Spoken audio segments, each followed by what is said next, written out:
Bom, quero agradecer também ao nosso presidente Viana, que confiou e confia no nosso trabalho, que até hoje... Aqui, quantos alunos ou ex-alunos que fizeram o curso de avaliação imobiliária estão presentes? Opa, bom, que bom. Muito bem. Bem, não vou ficar falando muito, não.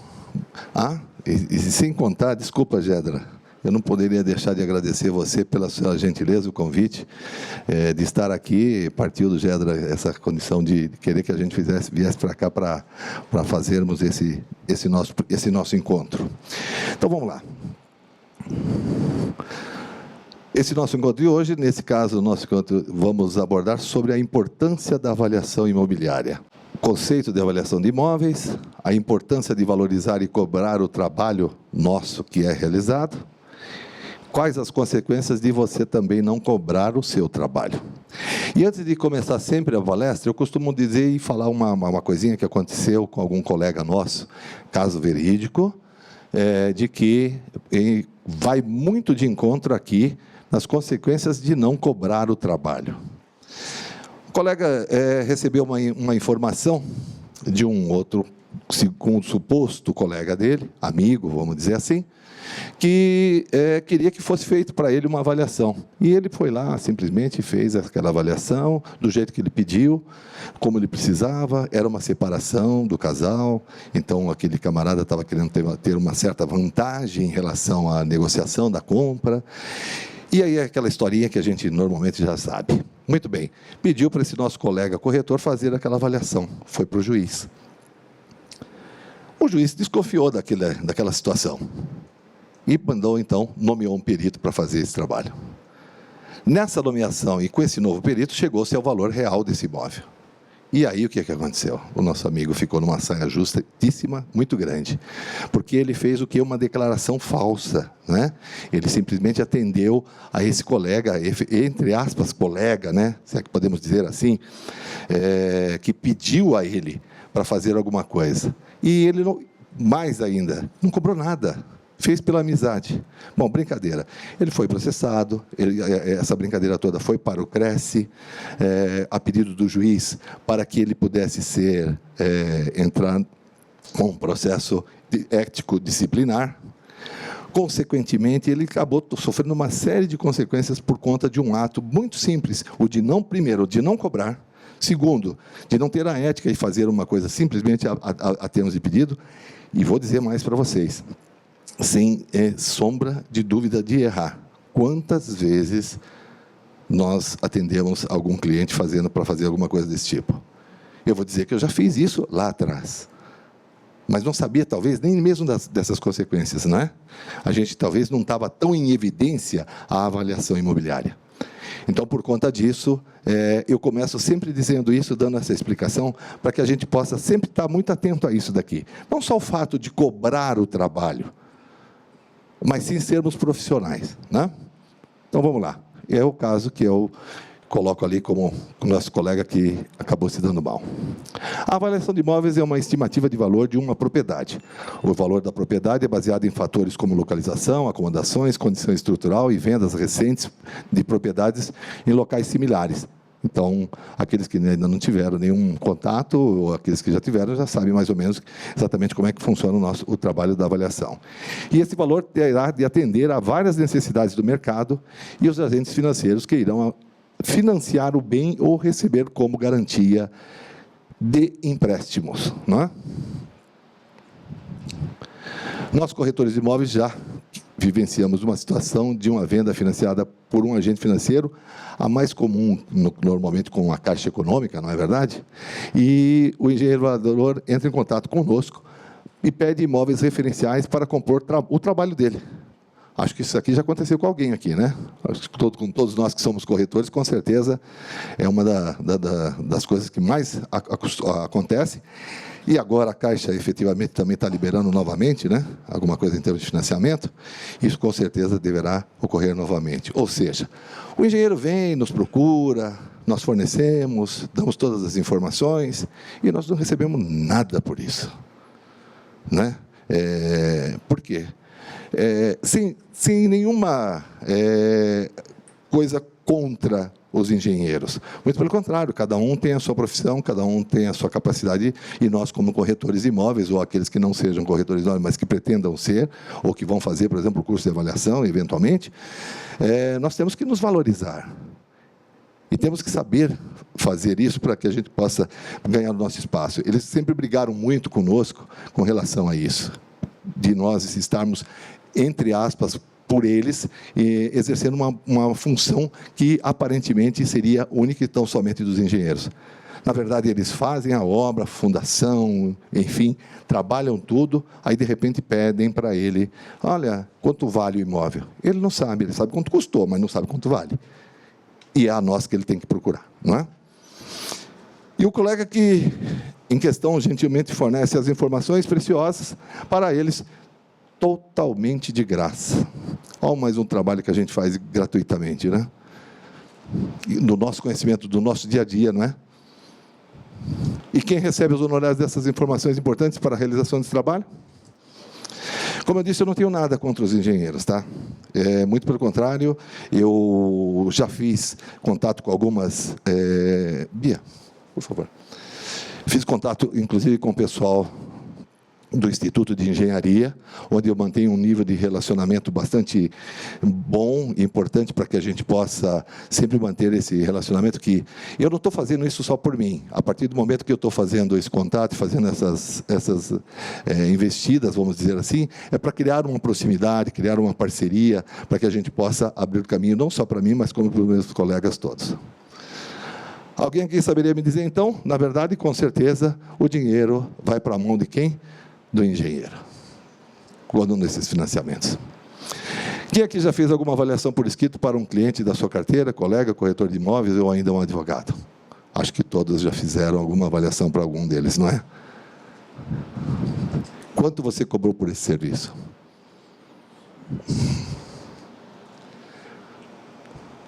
Eu vi uma plaquinha lá em Brasília, e eu até brinquei, por isso que eu coloquei ali o Zé Ruela, porque a plaquinha está assim, avaliações de imóveis grátis.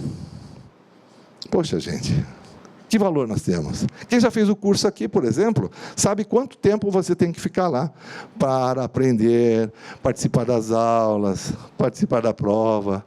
Alguns fazem um curso superior antes do ginásio. Não é, Nelson? Uma brincadeirinha que eu estou fazendo com o Nelson, porque ele fez o curso de perícia antes de fazer o curso de avaliador imobiliário, por isso que eu estou brincando com ele. E, na verdade, você recebeu ao menos um obrigado? Claro que não, nem obrigado a gente recebe. Muitos engenheiros acham que nós estamos não fazendo nada mais que a obrigação, não é? Isso com certeza aconteceu com você, ainda acontece com inúmeros colegas nossos todos os dias.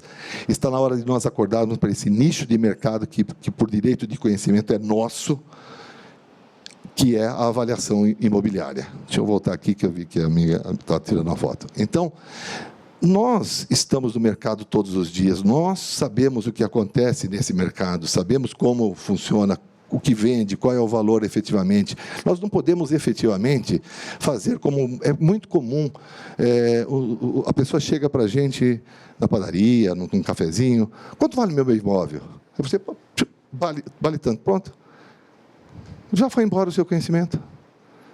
Aí nós saímos reclamando da vida, porque realmente o mercado está difícil, uma série de coisas, mas esse é um nicho de mercado. Acho que todos já devem ter ouvido, até o nosso próprio presidente já falou algumas vezes, que você encontra com um dentista, ou você encontra com um médico na rua, e você fala, estou sentindo uma dorzinha aqui, eu estou com um dente ruim aqui, alguma coisa do tipo. O que ele fala? Vai lá no meu consultório. Chega lá, a recepcionista vai falar, olha, a consulta custa 350, 400 reais, né? E aí você tem que pagar. E aí ele vai lá e fala assim, não, você está com uma dorzinha de cabeça, toma né? Pagou. É assim que tem que ser também conosco, não é verdade?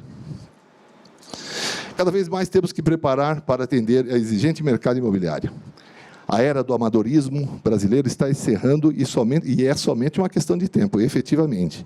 Porque a cada dia nós estamos tendo a possibilidade de termos cursos, aprimoramento de todo o tipo, na internet, de uma forma geral, com as mídias sociais, de uma forma geral, nós temos aí muita coisa para que a gente possa estar também se preparando, né? Além dos cursos todos que existem por aí. O próprio mercado está se incumbindo desta missão de que quem não é profissional fica de fora.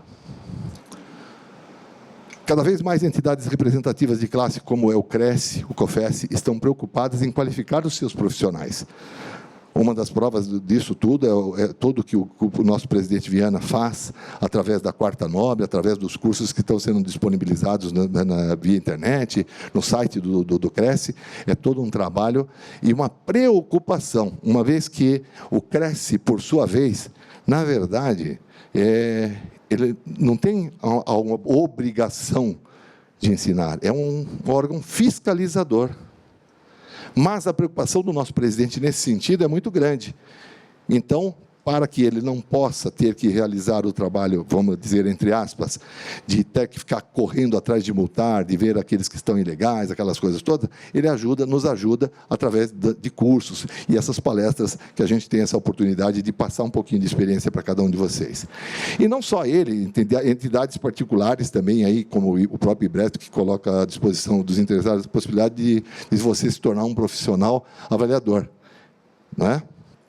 Então, não só o CRES, como tem várias outras entidades, e, claro, o CRES, até por sua condição de autarquia, ela não indica e não avaliza muitos cursos, mas alguns deles são todos eles reconhecidos, né? Aulas presenciais de EAD, educação à distância, que também está ocorrendo muito com essas escolas, no caso, por exemplo, dessas escolas particulares. No caso do IBRESP aqui, que eu coloquei, que é um curso de avaliação, e que, como eu disse aos senhores, no final a gente conseguiu até uma bolsa de estudo para todos os que estão participando hoje aqui. Para o corretor emitir um parecer técnico mercadológico, ele pode estar inscrito no Cadastro Nacional de Avaliadores Imobiliários.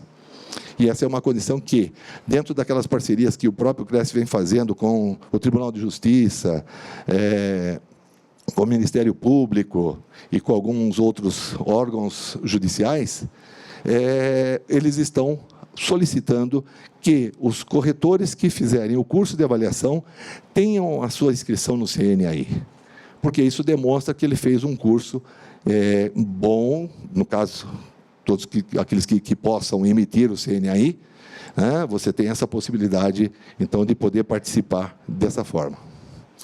Esse cadastro instituído pelo COFES, o corretor avaliador só poderá inscrever-se após concluir curso de qualificação em avaliação de imóveis através de uma escola credenciada, assim como, no caso também, até o próprio IBRESP assim o é. Bom, eu coloco aqui o interesse pela avaliação, que é uma forma também até de eu me direcionar para que eu possa colocar para os senhores a origem desse interesse para que pudéssemos fazer a avaliação imobiliária. Eu tive a oportunidade do próprio CRES ter, em 1994, instituído um intercâmbio Brasil-Estados Unidos, onde foi o primeiro contato que eu tive a oportunidade de fazer, queria participar desse evento, participei e lá cheguei e me deparei com a avaliação imobiliária. Um negócio extremamente profissional, uma coisa assim fantástica, que eu fiquei abismado, e foi por isso que a cada dia, a partir do momento que eu voltei de lá, eu falei, puxa, eu quero me dedicar a isso, quero fazer alguma coisa dentro da área imobiliária que seja dentro da avaliação imobiliária. Só que naquela época, nós estamos falando de mais de 20 anos, nós não tínhamos essa oportunidade que nós temos hoje, né? Até o próprio CRES nos ajudando, né? O nosso presidente fazendo esse trabalho forte em cima disso. E lá é onde eu me deparei que o relatório que as pessoas que o Property Appraiser, que é o nome dado ao avaliador, fazia em termos de trabalho, os detalhes com que ele utilizava para fazer a verificação. Uma das coisas que me chamou muita atenção foi que, por exemplo, nós fomos visitar uma área dentro do banheiro, por exemplo, ele estava com esse estetoscópio, aí ele colocou do lado do vaso sanitário e ficou ouvindo, deu descarga e depois ficou ouvindo para ver se havia vazamento. E é gozado que, lógico, quando nós falamos de mercado americano, a gente percebe que existe um outro conceito, o de se fazer a manutenção. Nós fomos visitar uma casa que, para mim, era uma casa seminova. Na verdade, a casa tinha mais de 25 anos, mas ele colocou lá o medidor de tensão, estava lá para ver se tinha a voltagem correta, mediu o sótão para ver se o diferencial de temperatura com o ar-condicionado ligado. Então, uma riqueza de detalhes fantástica. Então, isso daí me chamou muito a atenção. Falei, gostei porque a coisa que você fazia uma fiscalização, a investigação do imóvel como um todo, né? E lá eles levam, o relatório deles lá tem 40, 50 páginas. E tem uma responsabilidade civil muito forte em cima disso. Então, foi por isso que daí surgiu lá, então, esse interesse pela avaliação imobiliária. Então, aí, a partir daí, a gente fiz alguns cursos, e aí, passando a gente fazer esse nosso contato e ter a possibilidade de passar alguma coisa para os nossos colegas. Só para que vocês tenham uma ideia, esse daqui é um anúncio lá, Property Appraiser, que é o sujeito que faz a avaliação, tem lá outras pessoas, eles fazem essas divulgações, os seus cartões, normalmente, como todo cartão americano, eles fazem questão de colocar uma foto sua para identificação, não é? E eu fiz uma pesquisa só para que a gente pudesse ter uma ideia de ganhos possíveis com um trabalho profissional. A média anual de ganhos do mercado americano gira lá $50 mil ano. Honorários. Essa média salarial anual é para quem tem experiência no mercado, porque lá você também tem algumas coisas assim. Quem está começando tem uma média de salário, quem vai fazendo uma parceria e vai pegando um pouquinho mais de experiência, ele vai tendo outra média e tal. Então, que tem experiência, essa é a média de salário para ele. Isso é uma fonte aqui que eu tirei numa pesquisa do Google, do salary.com lá, ok? Isso em janeiro de 2017. Mas aí, eu peguei ontem, antes de vir para a nossa palestra, eu peguei a cotação de ontem, porque não ia dar tempo de eu colocar isso aqui no meu slide, né? Mas ontem o dólar estava ali na faixa de 3,21. Então, aí eu comecei a fazer as continhas para que a gente pudesse ter ideia, eu pudesse falar para vocês, só para vocês terem uma ideia de como a coisa começa a ter proporções interessantes quando nós somos profissionais, né? Então, isso daí vezes a média anual de $50 mil, nada tão complicado, né? Justo. Um rendimento de R$161 mil por ano, o que equivale a uma média de um salário de R$13.490, arredondando R$13.500 por mês. Que estamos falando de avaliação imobiliária. Será que nós podemos chegar a esse ponto?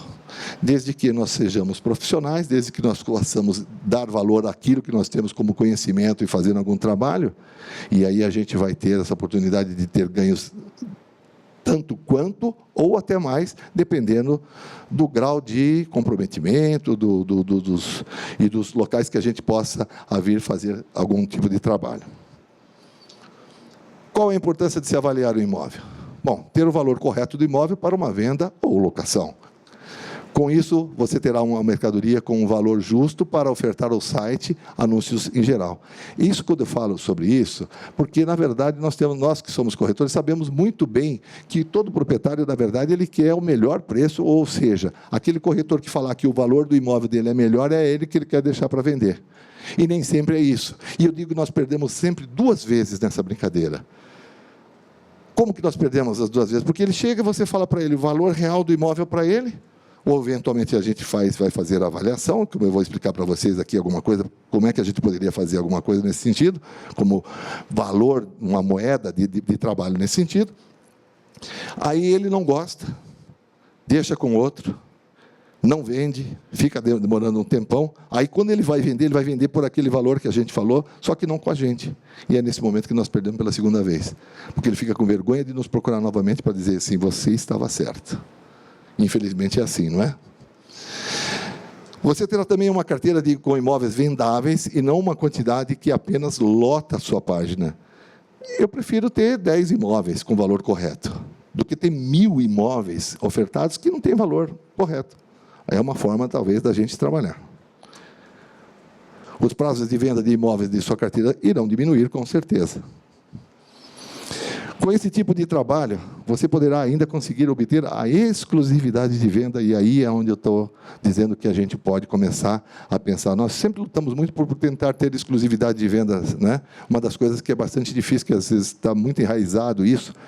Outros mercados já assumiram muito bem isso no Sul, de uma forma geral, mas aqui nós ainda enfrentamos essa condição de dificuldade de ter a exclusividade.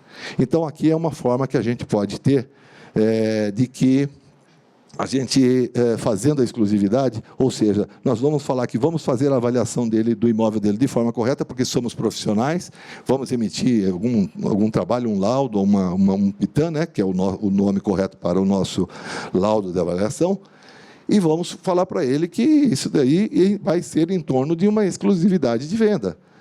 Vamos dar até valor, mais à frente a gente vai ter ver. Eu tive fazendo uma pesquisa também, vendo lá que 89% dos imóveis são negociados rapidamente quando possui uma exclusividade. Eu ouvi isso, ou li isso, e com certeza existe uma certa dedicação. Mas o mercado, na verdade, não é tão fácil, tão real e tranquilo como a gente sabe bem disso. Parceria. A mesma coisa ocorre aqui. Em tempos difíceis é bom dividir honorários com o colega, com certeza. Não só na venda, na locação, mas a parceria na avaliação, eu posso garantir para os senhores que é e sempre será um bom negócio. Eu tenho aqui, por exemplo, o meu amigo Adriano, que é um ex-aluno, que ele foi nomeado como perito para uma perícia recente, nós estamos trabalhando nisso já há um tempo, já temos 2 meses, mais ou menos isso, né, Adriano? Uma avaliação bastante grande, que envolveu até a nossa ida para o Rio, voltando, fazendo levantamentos, uma série de coisas, mas o que está acontecendo nisso? Fizemos parceria.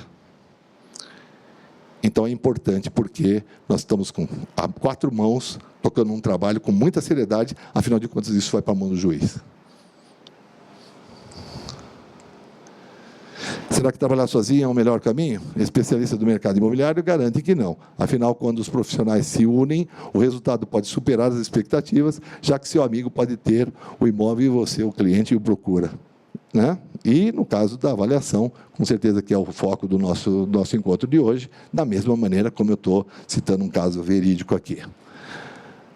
Até bem pouco tempo, emitíamos apenas um parecer simples, que é aquele papelzinho bem tranquilo, né? Eu vou mostrar, talvez tenha aqui ainda. Hoje podemos realizar um trabalho profissional, com embasamento nas normas técnicas da ABNT, e esse trabalho é realizado com base na NBR 14653 e seus subitens específicos para avaliação de imóveis. Aos meus alunos que ouviram falar tanto da BNT, dessa norma 14653, né? Mas ela atende a tudo, atendendo à resolução COFES e a normativa 1 de 2011, também do COFES. A execução de uma avaliação imobiliária elaborada pelo corretor de imóveis denomina-se PITAM. Por quê? Porque ainda existe uma pequena pendenguinha aí com relação a essa parte de nomenclatura, mas que em breve isso se supera. Porque, na verdade, nós estamos fazendo um laudo de avaliação, mas que, dentro dessa parte jurídica, essa briga jurídica, denominou-se PITAM, que é o parecer técnico de avaliação mercadológica. Exemplo de avaliação. Quando eu falei ali que a gente fazia uma coisinha simples, eu peguei uma que eu fiz lá em 1998. Mesmo assim, depois de quando eu voltei de lá da viagem, eu ainda praticava e eu achava que estava fazendo alguma coisa interessante, né? Olha lá, eu colocava o tipo de imóvel, o padrão, metragem, uma coisinha bem simplesinha, né? E aí, um colega advogado me pediu para fazer umas avaliações.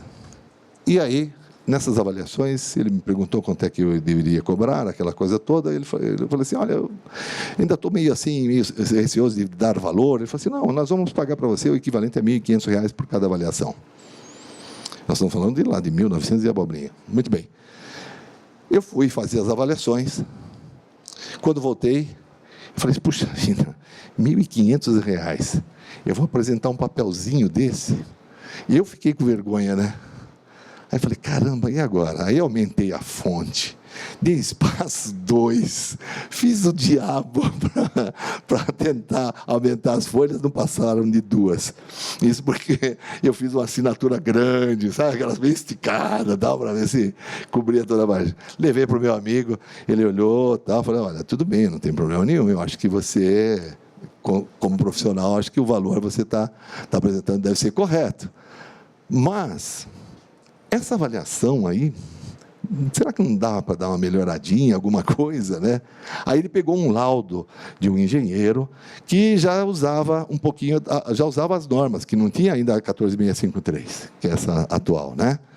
E aí eu fui dando uma lida, olhando, vendo aquele negócio todo, e foi aí que eu comecei, então, mais ainda a me aprimorar para colocar uma série de detalhes dentro da nossa avaliação, de informação, que na verdade, no fundo, e aqui para nós, e a gente vai mudando a cada momento, né? O Adriano, nós estávamos comentando isso sobre esse assunto. O juiz, quando vai pegar, por exemplo, no caso você foi nomeado, o juiz, quando vai pegar o seu laudo, o seu pitã, ele quer saber o quê? Ele quer saber o valor. Ele não vai entrar em detalhes de ficar sabendo se você fez conta, como é que você fez conta, a homogeneização que você fez, como é que você fez, que vistoria, o que tem a cidade, o que tem o entorno, qual é a idade do imóvel, aquelas coisas todas. Ele vai lá, ele precisa do valor. Quem vai brigar com isso são os advogados, que vão procurar pelo em ovo, né? Das partes que vão achar. Aquele que achar que o valor está menor vai reclamar porque quer maior, e o que está maior não quer que diminua. Enfim, é aquela encrenca que a gente já sabe que todos buscam o seu interesse pessoal e efetivo, não é? Então, aí eu utilizava exatamente alguma coisa mais ou menos desse tipo. Então, foi aí que a gente foi utilizando a norma para poder atender. E a norma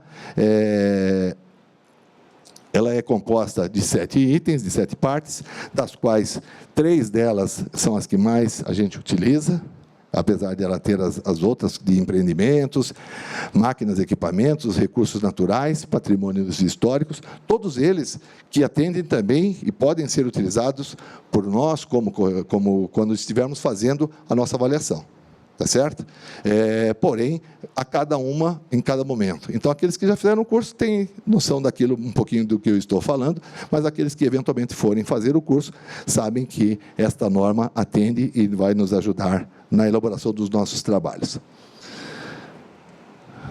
Esse nosso encontro, na realidade, não tem a finalidade de ensinar como realizar uma avaliação de imobiliária com a denominação PITAM, parecer técnico de avaliação mercadológica, e sim informá-los do enorme mercado que é a avaliação de bens, em nosso caso, imóveis. Essa é a maior das finalidades do nosso encontro de hoje. Mostrar para vocês, talvez, o tamanho do nosso mercado, aquilo que a gente pode fazer, como, quando, onde e com o valor que a gente tem que fazer. Onde atuar? Para nós, de repente, parece que nós só podemos fazer alguma coisa dentro da compra e venda, ou só para o financiamento de imóvel para o agente financeiro. Vamos lá. Segmentos de atuação. No Poder Judiciário, na Defensoria Pública, como perito nomeado pelo juiz, que já engloba dentro do Poder Judiciário, tá certo? Nos escritórios de advocacia, como perito assistente. E aqui eu digo, quem de nós não tem contato com um advogado? Um ou mais advogados? Todos eles, a maior parte, eu tive contato com a OAB de Santo Amaro, que é uma facilidade que eu tenho de contato lá, por conta também até da própria associação comercial. E tive verificando que a maior parte de uma série de advogados não sabem que nós poderíamos fazer isso, que nós poderíamos trabalhar como peritos assistentes. Existem 3 pessoas que trabalham num processo. O perito nomeado pelo juiz, e mais 2 das partes que podem nomear mais 2 peritos, e é nesse momento que se diz aqui como perito assistente. Eu, particularmente, quando pela primeira vez comecei a trabalhar com a avaliação, uma das coisas que mais me vislumbravam, e é até o início do meu e-mail, depois vocês vão verificar, quando a gente fala assim, perito, o nome já é pomposo, né? Perito, e a gente fala que está trabalhando com o juiz, enfim, essas coisas todas, então isso é muito bacana, parece que dá uma força, um gás, alguma coisa assim. Muito bem, aí eu comecei a perceber que essa responsabilidade é muito grande. Nós temos responsabilidade da veracidade das informações, nós temos responsabilidade de prazo. E se nós não tivermos certeza daquilo que a gente está fazendo, nós vamos pagar muito caro. Somos suspensos, somos multados, temos que devolver dinheiro. Tem uma série de implicâncias quando você é nomeado como um perito. Não é um trabalhinho simples assim, poxa, legal, vou ser perito amanhã, legal, tudo bem, vou ganhar, é bom. Né? Não é bem assim. E o tempo e o decorrer do tempo me disse que era muito interessante trabalhar como perito assistente. Porque o advogado precisa dessa informação, eu faço trabalho para ele, muitas vezes eu já recebi, e o perito que foi nomeado no processo ainda nem recebeu o dinheiro. O máximo que ele pode receber, né, Adriano, de repente pedir um adiantamento. E de repente o perito assistente já fez, e ele faz o quê? Ele faz um laudo divergente. Ou seja, ele quer falar que o perito nomeado está errado.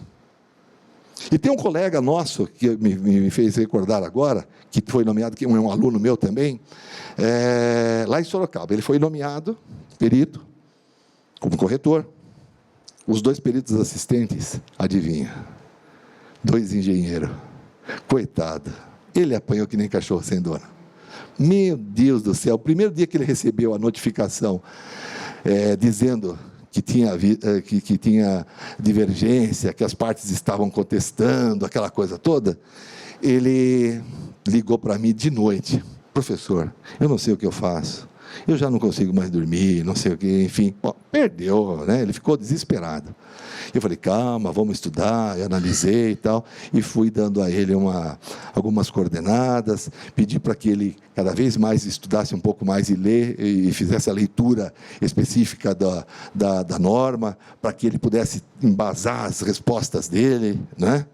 E mais recentemente também, o próprio Adriano também teve um caso específico, né, Adriana, em que houve uma certa rejeição pelo trabalho, a dúvida do trabalho. Então, você tem que responder por isso. Então, veja só que a responsabilidade de um perito é muito grande. Não que o perito assistente não as tenha. Ele também tem essa responsabilidade, ele não pode brincar. Tudo bom? Então, nós temos que estar muito atentos a esse tipo de situação. Atuação ainda como atuação. Com o objetivo de determinar tecnicamente o valor de um imóvel ou de um direito sobre ele, podemos atuar também, dentro e fora do âmbito judicial, que a gente já se falou. E dentro, no âmbito judicial, nós podemos estar trabalhando aí com... Eu vou sair daqui, porque senão acho que o pessoal não vê, né? Desculpa. Inventários, dissolução da sociedade, operações de compra e venda, aluguel. Vou dar um brequezinho aqui. Aluguel. Só para a gente poder dimensionar o tamanho do mercado. Todos nós, os senhores, evidentemente, conhecem onde estão instaladas as antenas de telefonia celular. Nós temos, como ser celular, com certeza, então elas têm que estar posicionadas de tal forma que se formem células, por esse fato, né, para que a comunicação seja perfeita.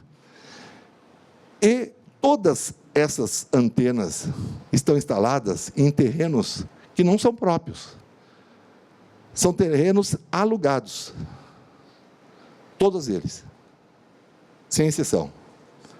E aí, essas locações necessitam de uma revisão, como é o fato tranquilo e normal dentro da locação, uma ação revisional de valores a cada 3 anos.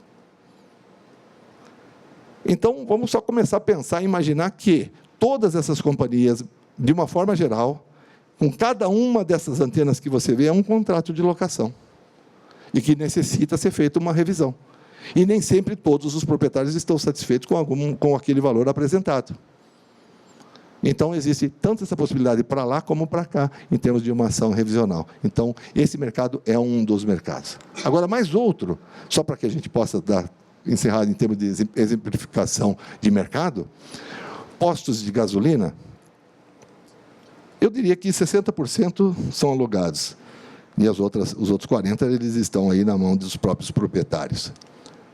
Da mesma maneira, e por isso eu estou te falando, porque eu já fiz avaliações para esta finalidade, de ações revisionais de valor de locação, e quem são os colegas aqui de direito sabem disso, não é? E os nossos colegas corretores também, provavelmente, aqueles que não sabiam, saibam que pode existir essa ação. Então, nós temos que atuar, e eu já atuei inúmeras vezes nesse sentido. É um outro mercado também bastante grande. Bom, e aí nós vamos falar das lojas todas essas de conveniência, vamos falar das farmácias, vamos falar dos mini mercados que estão retornando, né? Nós não temos mais aqueles autosserviços, né? Já estão ficando menores. Então, imagina que tudo isso é tudo locação. Então, esse é um dos nossos mercados. Na cobrança de tributos, claro, seguros, de uma forma geral. Os seguros, nós temos aí também essa mesma sistemática de avaliação para que possa ser, por exemplo, ressarcido ao segurado, né? Precisa ser feita, vai ter que pagar, houve um problema com a casa, vai ter que pagar um seguro sobre isso daí, da mesma forma que tem que ser feita a avaliação de um automóvel, alguma coisa do tipo, da mesma forma nós temos que trabalhar e podemos trabalhar nesse sentido. Hipotecas, de uma forma geral, aí nós já estamos falando do financiamento, não é? Na carteira de imóveis, conquistando a exclusividade na venda do imóvel. Então, nós vamos poder pegar na nossa própria carteira de imóveis e buscar a exclusividade, através do quê? De uma avaliação. Propondo a ele o valor, cobrar um valor da avaliação a partir do momento que nós vendermos. Se nós vendermos o imóvel, nós não vamos cobrar a avaliação, ele já vai estar embutido dentro dos nossos honorários.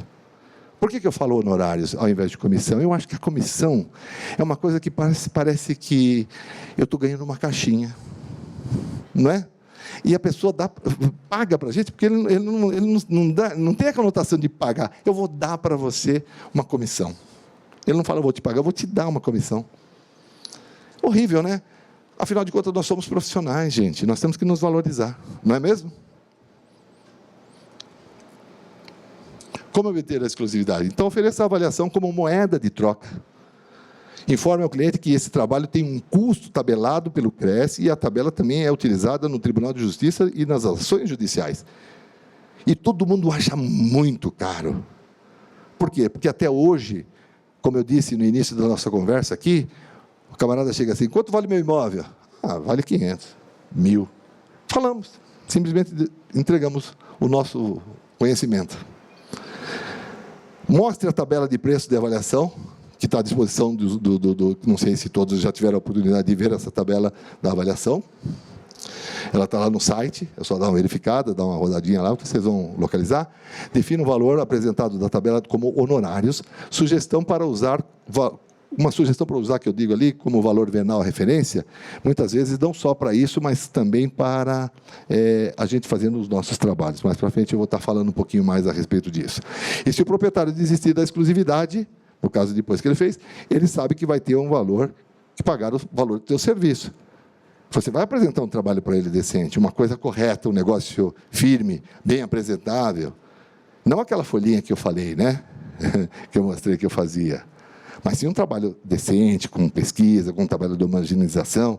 Não precisa ser um trabalho de 30, 40, 50 páginas. Mas um trabalho que seja apresentável e que mostre a sua capacidade técnica de se elaborar um trabalho e que é a realidade. Eu costumo dizer que, na verdade, como sempre, né, o imóvel tem 3 preços. Aquele que nós vamos avaliar, que é o valor real, aquilo que o proprietário precisa ou aquilo que o proprietário quer. Esses são os 3 preços do imóvel, né? Para particulares, das diversas solicitações, como eu já exemplifiquei, nós estamos falando aqui do mercado de trabalho. Em bancos, cooperativas, efetivamente, de uma forma geral, né, em todo e qualquer banco, O Sicredi está aqui em evidência, porque é uma das entidades cooperativas das quais estão surgindo aí no mercado, e a gente tem feito alguns contatos na iminência de buscarmos parcerias, né? E tentando buscar, e além disso, é uma nova modalidade de você poder não ser um correntista, mas sim um cooperado, né? Você passa a ser como se fosse um acionista da entidade. Perito judiciário.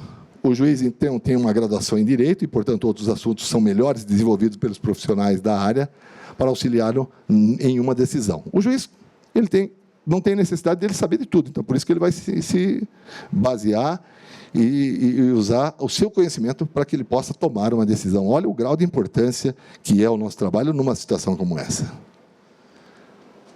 Para tanto, o juiz nomeia um perito, que é a pessoa de confiança dele, para determinados assuntos específicos. Então, todo mundo pode ser perito, desde que seja um técnico em determinada profissão. E nós, como corretores de imóveis, somos técnicos e especialistas dentro da área imobiliária.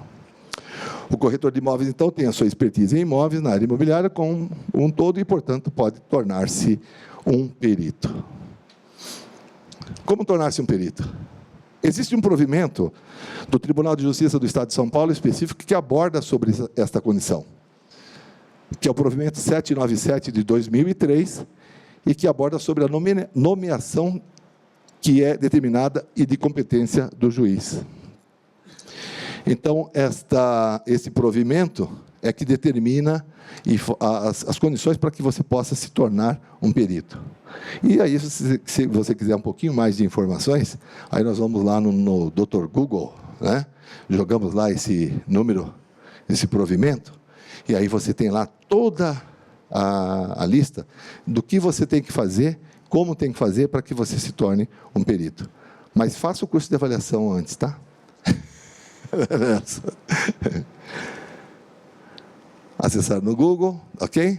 Muito bom. Remuneração, parte importante, né? Como perito atuando no Justiça Gratuita, os valores são progressivos e obedecem a uma tabela de acordo com o valor da causa. O valor máximo dessa tabela pode se estabelecer para avaliações mais simples. As avaliações que requeiram maior trabalho devem seguir tabela que orienta e baliza o corretor avaliador, por também ser progressiva. E quando eu digo disso daí, para que a gente possa ter noção de como que nós vamos cobrar, né? Um questionamento muito grande dentro de quando a gente está trabalhando com avaliação, como que eu vou cobrar, o que eu vou cobrar? E a gente está tentando desenvolver um trabalho, uma tabelinha que nos auxilie. Eu estou tendo aí a colaboração do meu amigo Adriano e mais alguns outros colegas, que nós já estamos aí nessa estrada também há um bom tempo, para que a gente possa, de repente, sempre tentar facilitar de acordo com uma coisa muito, muito mais profissional também, para que até que não haja contestação toda vez que se apresenta os seus honorários dentro de quando nomeado, todo mundo acha caro, sempre, sempre. Então, nós temos que tentar mudar isso, fazer com que eles entendam e consigam analisar e avaliar a coisa de uma forma melhor. Então, a tabela está no site do Cresce, né?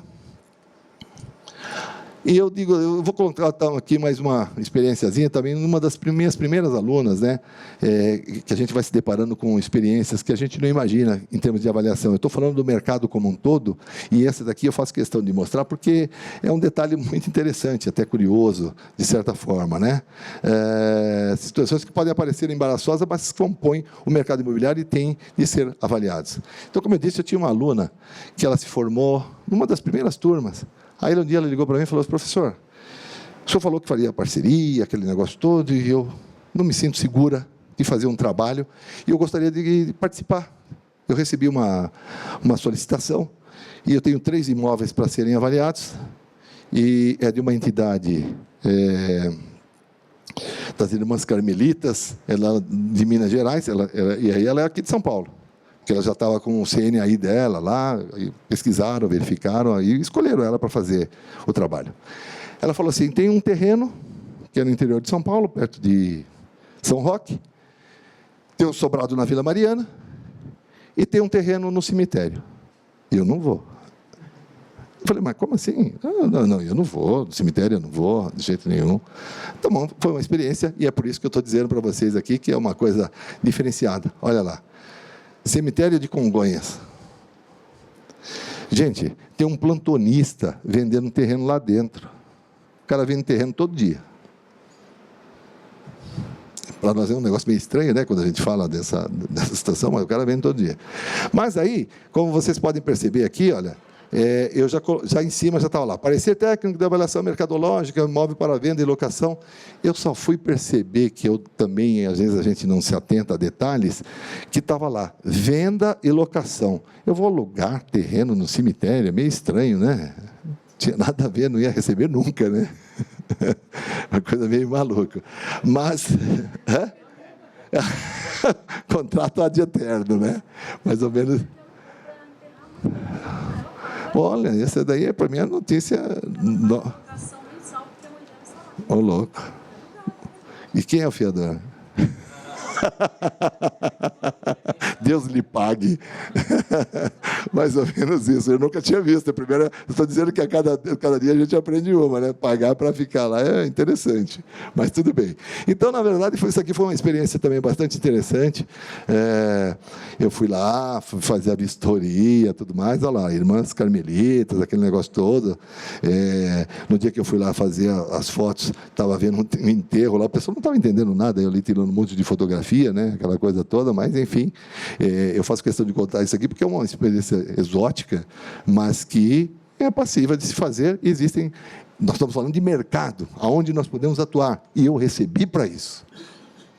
Outro detalhe, parceria, nós precisamos de parceria. Eu não vou conseguir fazer parceria com todo mundo. Eu tenho alunos que eu tenho que saber dizer não, mas eu oriento, eu dou uma força, dou uma indicação, e algumas outras coisas a gente faz junto, mas se eu não posso, eu indico alguns dos alunos para que façam parceria, aquele que está um pouquinho mais experiente, né? Então a gente faz alguma coisa nesse sentido. Acho que é muito importante. Dicas para a cobrança de honorários, né? Eu, normalmente, quando o cliente me pede aí para fazer, alguns advogados me fazem alguma coisa de, você precisa fazer uma avaliação. Recentemente eu peguei 3 avaliações de uma câmara de arbitragem. A pessoa que estava trabalhando lá como juiz arbitral me pediu para fazer esse trabalho. Como é que eu vou cobrar e tal, aquele negócio todo? Bom, nós temos que ter um valor e eu tenho que partir, eu peço sempre o número do IPTU para que eu possa, e se vocês todos não são cadastrados ainda na prefeitura, nós que somos de São Paulo temos essa possibilidade de nos cadastrarmos, termos a senha web, e com a senha web nós temos certidões, nós temos certidão de dados cadastrais, nós temos segunda via de IPTU, nós temos vários documentos que podem compor, inclusive, o nosso trabalho, enriquecendo de informações reais, precisas, né? Então, aí você pode ter lá, e você pegar lá o valor venal referência, e usar a tabela como em cima do valor venal referência, e não cobrar o valor que você chegou no final da avaliação, para ir buscar na tabela e fazer a cobrança. Então, aí a pessoa já sai com um valor determinado. E aqui eu falo disso daqui, porque esse imóvel, por acaso, eu peguei assim. Tinha que fazer a avaliação, eu falei que tinha um custo, fui ver na tabela, falei, se eu apresentar esse valor aqui, ela não vai me pagar. Não vai mesmo, não tem, acho que não vai, acha que não vale. Então eu peguei a exclusividade. Fiz a avaliação da venda, e na verdade depois ela queria que fizesse a locação. Como eu tinha exclusividade, quem fez a locação fui eu. O valor da locação era 15 mil reais nessa oportunidade. E o valor da tabela que me dava para eu fazer esse trabalho, essa é a tabela, né, que nós temos lá no site do Cresce, eu fui verificar pelo valor venal, o valor que me dava lá de custo para cobrar esse trabalho era de 12 mil reais.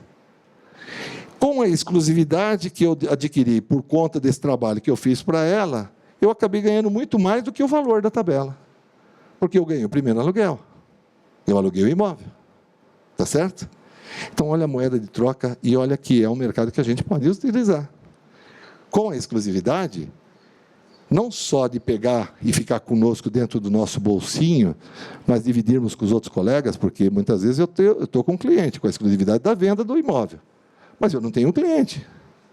E aí a colega tem, por que não fazer? Parceria é salutar.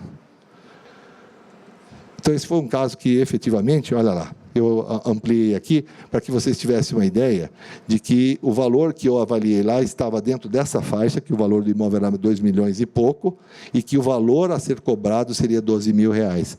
Como eu peguei a exclusividade, nessa situação de fazer a avaliação pela exclusividade, acabei alugando e, como disse, faturei um pouquinho mais do que o valor da tabela de honorários. Aqui também nós temos aí uma tabela, só para exemplificar, a tabela de honorários para alocação, que são valores percentuais do valor que você ofere para determinar a locação. Alguma dúvida até aqui? No caso, o perito judicial, nomeado pelo juiz, ou o assistente, tá, tudo bem. No caso das instituições financeiras, que elas pedem laudo técnico e de mercado, como é que ficaria a nossa posição? Muito bem. Acho que é muito importante e interessante a sua pergunta. Na verdade, é assim, dentre as minhas atividades, dentre elas, como dentro da associação comercial, eu fui indicado para ser conselheiro no Ministério das Cidades, representando a CACB, que é a Confederação das Associações Comerciais do Brasil. Nesta oportunidade, como eu tinha que ir para Brasília a cada 3 meses, pelo menos, ficar lá 3, 4 dias participando dentro das reuniões dentro do Ministério, eu tive a oportunidade, eu estou só não rodeando, mas assim, só para que todos os colegas saibam um pouquinho a respeito disso. Então, como eu sabia que eu estava indo em Brasília, eu também fui na Caixa Econômica. Eu falei, poxa, eu estou aqui, eu tenho interesse de que as coisas possam acontecer dessa forma. Nós vamos ter, digamos assim, a possibilidade de fazer essas avaliações. Nós temos capacidade de fazer, tranquilamente. E eu fui lá tentar buscar a possibilidade de nós realizarmos essas avaliações. E ainda está enraizado a condição do engenheiro fazer a avaliação. Então, nessas condições, eu apresentei para eles, eu uma certa preocupação, porque diante disso, a gente sabia que a maior parte dos nossos colegas todos são profissionais autônomos, não é? E que a gente está fazendo um trabalho que precisa, muitas das vezes, ser pessoa jurídica. Então, aí até eu tinha feito aqui, se vocês verem aqui que tem a Cavim, eu tenho aqui, criando a Cavim, que é uma Câmara de Avaliação Imobiliária, que tem a finalidade de dar a personalidade jurídica para que a gente foi. E eu fui lá, assim, representando a Câmara. Para quê? Para que a gente pudesse ter a possibilidade de participar das avaliações para as instituições financeiras, de uma forma geral. Normalmente, como você disse, em termos de como é que fica essa situação, nós não temos ainda nenhum respaldo, vamos dizer assim, forte, que possa obrigá-los a nos indicar. Mas eu posso dizer para você que várias outras instituições financeiras já tiveram nos procurando para que a gente pudesse realizar algum trabalho também. Então, vai muito de relacionamento. De repente, algumas instituições de grande porte, eles não vão dar essa grande brecha para que a gente possa fazer isso. Mas existe essa coisa que está acontecendo, que o presidente está fazendo, de fazer essas parcerias, onde os colegas estão tendo a oportunidade de fazer um trabalho, entre aspas, gratuito. E por que, entre aspas, gratuito? Porque você está pegando experiência, é a forma que você tem de pagar um aprendizado. Então, a cada dia, a gente vai estar aprendendo um pouquinho mais, fazendo um trabalho, 1, 2, 3, enfim, vários outros trabalhos. Então, com essa condição, a gente consegue, efetivamente, mostrar para o mercado, eventualmente financeiro, de que nós estamos fazendo. Uma vez que os juízes estão determinando que nós possamos fazer as avaliações, uma vez que eles estão dando essa capacitação, nós estamos capacitados a fazer esse trabalho. E eu espero que, em breve, a gente possa, efetivamente, estar fazendo um trabalho para os agentes financeiros. Eu não sei se é isso que você queria... veja bem, essa avaliação técnica, tanto é que o nosso PITAM é parecer técnico de avaliação mercadológica. Muito bem. Uma das preocupações e uma das coisas que eu falei lá em Brasília para os engenheiros que determinam essas condições desse trabalho de fazer a avaliação. Eu falei assim, olha, você contrata um engenheiro de fundação, você contrata um arquiteto para fazer o projeto, você contrata um engenheiro de cálculo, você contrata um engenheiro civil para tocar a obra, todo engenheiro é todo mundo técnico, aquele negócio todo. Vocês pagaram tudo isso para eles pudessem fazer isso. Aí depois você chega para o engenheiro e fala assim, quanto custa? Ele não sabe, ele vem aonde? Vem bater na minha porta. Na porta de cada um de vocês para saber o valor. É aquilo que foi o início da nossa conversa. Nós não recebemos muitas vezes nem obrigado. E eu falei para eles que tinha acontecido comigo, na pele, que os engenheiros, alguns escritórios, e por isso que eu falei assim, eu não tenho nada contra os escritórios, cada um responde pela sua atitude. O motoqueiro veio me acompanhar para que eu faça a avaliação. Ele chega lá, tira 2, 3 fotos, pede para mim os referenciais, e leva para o camarada lá, ele coloca dentro de um programinha, fez o negócio, trocou, entregou, acabou. E ganhou dele. E eu falei que, uma vez que o imóvel foi aprovado, foi acompanhado pelo engenheiro, é novo, não tem problema nenhum. E nós, dentro da nossa expertise, dentro do nosso dia a dia, nós sabemos diferenciar uma certa rachadura, mas nós não vamos assassinar embaixo que o imóvel está comprometido. Até porque a vistoria de entrega de habites e essas coisas todas que já foram feitas anteriormente, já foi feita. Então, eu não preciso de um engenheiro para dizer quanto é que vale o imóvel, não preciso de um corretor. Eu preciso de um técnico em avaliação imobiliária, que é o que nós fazemos. Né? Acho que é isso. O Nelson falou que nós vamos sair daqui, tem um restaurante específico, uma churrascaria boa. Um cliente disse, você vai cobrar R$3.000 para fazer um serviço que levou 10 minutos para fazer, muitas vezes, porque é o nosso conhecimento, não é? Não, nós temos que valorizar realmente. Não, senhor. Eu vou cobrar R$3.000 por todo o esforço, tempo e de estudo e dinheiro que tive de investir para resolver o seu problema em 10 minutos. Porque quem fez o curso de avaliação imobiliária, que ficou lá 40 e poucos dias, sabe o que é isso, ficar lá 3 horas todos os dias, não poder faltar, enfim. Que hoje nós temos a oportunidade de fazer essas coisas de uma forma mais tranquila até. Através dos cursos EAD, que você pode fazer esse trabalho. O próprio Cresce está fazendo um trabalho já em cima disso. As aulas ainda são ministradas por mim, que ainda tem algumas gravações lá, né? Então está sendo feito dessa forma. Mas é dessa forma que nós temos que realmente uma resposta para aqueles que não valorizam o nosso trabalho. Não é mesmo? Ética na avaliação imobiliária. É a diferença que vai diferenciar o profissional. É o que nós efetivamente precisamos ter para que a gente possa fazer o nosso trabalho com seriedade e respeito, não só pelo nosso cliente, como também pelos nossos colegas e de uma forma geral. Né? Está aí meu e-mail, meu nome, meu telefone, e eu espero ter atendido aos anseios e a ansiedade de informação que nós poderíamos ter e que eu poderia passar em termos de experiência. Tá bom? Muito obrigado por vocês.